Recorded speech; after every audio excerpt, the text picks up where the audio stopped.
It all began one Tuesday morning when I stepped outside to grab my coffee and noticed something that immediately made my heart race. My living room windows, the ones that had given me sunlight and a view of my garden for years, were suddenly blocked. Not with blinds, not with curtains, but with temporary wooden walls. Thick, hastily nailed panels that seemed almost like a barricade. At first I thought it was a contractor mistake, maybe a neighbor had confused my house for theirs. But then, the small detail that froze me in place. On top of each panel, someone had scrawled, "Property under HOA control." That's when it hit me. Karen, the notorious HOA president, had crossed the line. I'd heard horror stories, seen posts online about HOA overreach, but never imagined I'd be the target. I rushed to check my cameras. I have a 24-hour time-lapse set up on my porch and backyard. Not because I expected trouble, but because I'm meticulous about home security, and what I saw made my blood run cold. Around 2:30 a.m., Karen appeared with two men in tow. They carried wood panels, drills, and buckets of nails. The footage showed them moving with purpose, whispering as they measured and marked my windows. I watched, frozen, as they worked in the eerie glow of streetlights.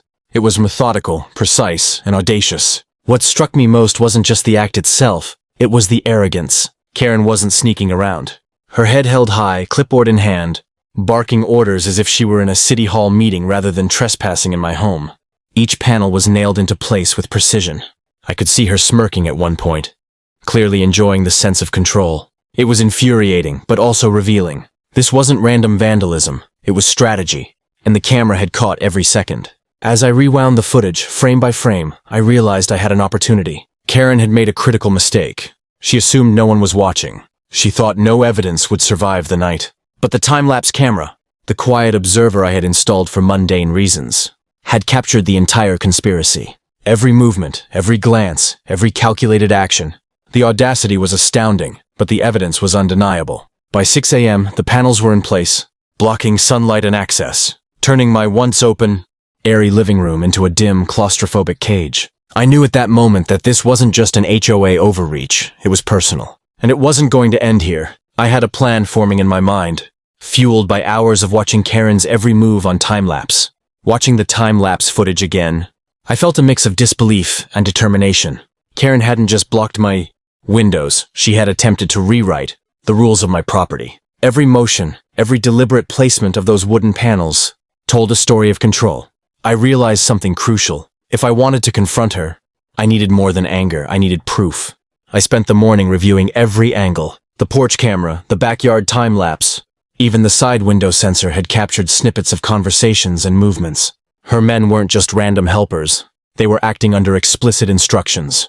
I noticed her consulting a notebook, flipping pages, and pausing as if reviewing a checklist. There was no improvisation here.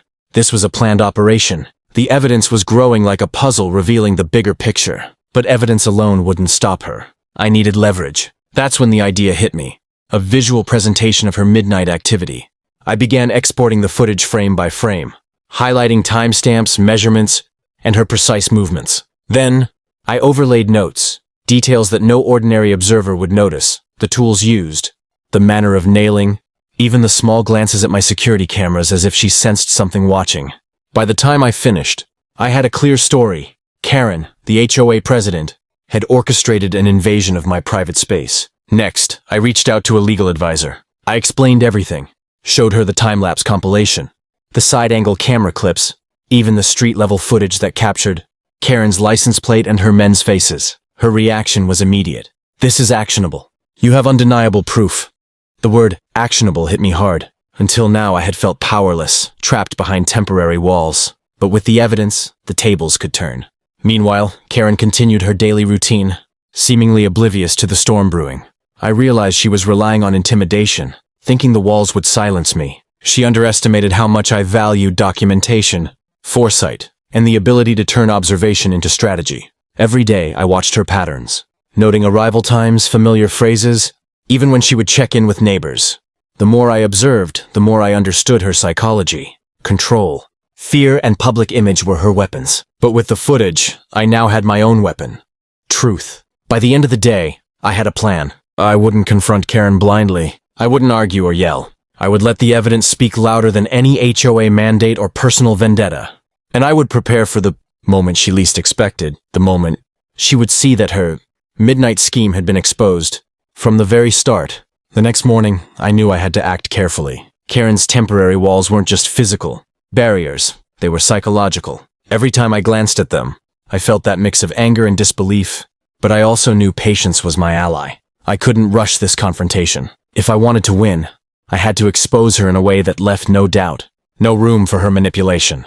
I started by preparing a clear presentation of the evidence. Each frame from the time lapse, each video clip, every timestamp meticulously labeled. I even included a side-by-side comparison showing her actions versus what HOA guidelines actually permitted.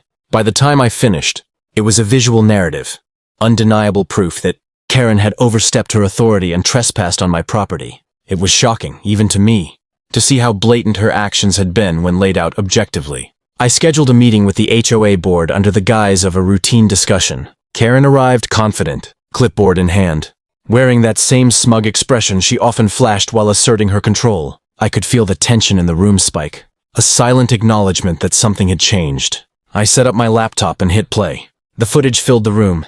The time-lapse revealed Karen and her team working under the cover of darkness, measuring, drilling, and nailing those temporary walls. The room fell silent. Karen's smug smile faltered as the first frames rolled.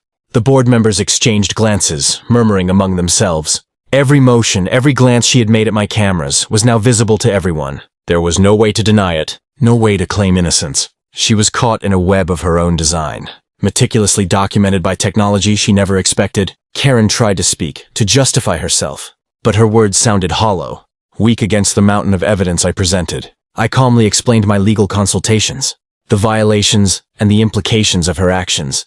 Every point was factual, every frame undeniable. By the end, it was clear who held the power. Not Karen, not her temporary walls, but the truth. For the first time since the walls went up, I felt a surge of relief. Karen realized her overreach had been exposed, her reputation on the line. I had turned her midnight conspiracy into public accountability. The walls no longer represented control. They represented her failure. After the board meeting, the temporary walls suddenly felt meaningless. Karen had lost control, and the power she wielded, with so much arrogance, had crumbled under the weight of evidence. What was once a dark, claustrophobic room blocked from sunlight now seemed like a symbol of her failure. Every nail, every panel, every calculated step had been captured, documented and presented. The tables had turned completely. The HOA board quickly began reviewing the bylaws, acknowledging the severity of Karen's actions. They couldn't ignore the footage or the detailed presentation.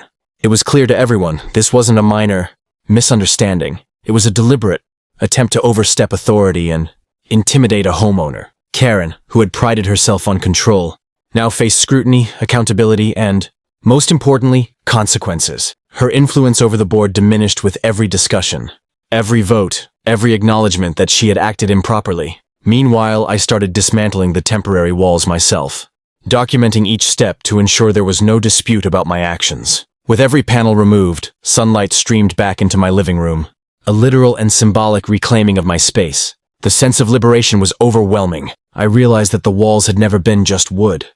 They had been a challenge, a test of patience, observation, and strategy. By facing it methodically, I had won not only the battle but also reclaimed my peace of mind. Karen tried to defend herself afterward, sending emails and making calls to justify her actions, but her arguments fell flat. The evidence was too clear, too thorough, too impossible to ignore. Neighbors, previously intimidated by her reputation, began whispering about the boldness of my approach.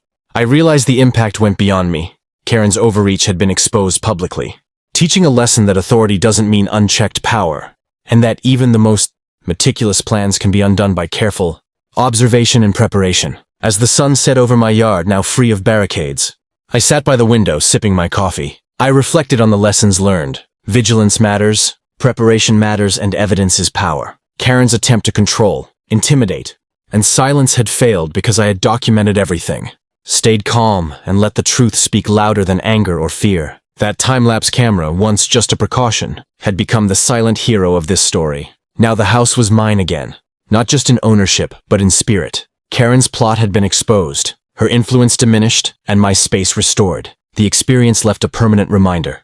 Some battles are won quietly, with patience, proof, and persistence. And when authority crosses the line, the truth has a way of catching up.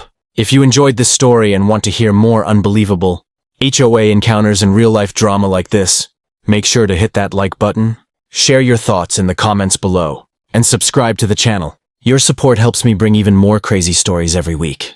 So don't miss out.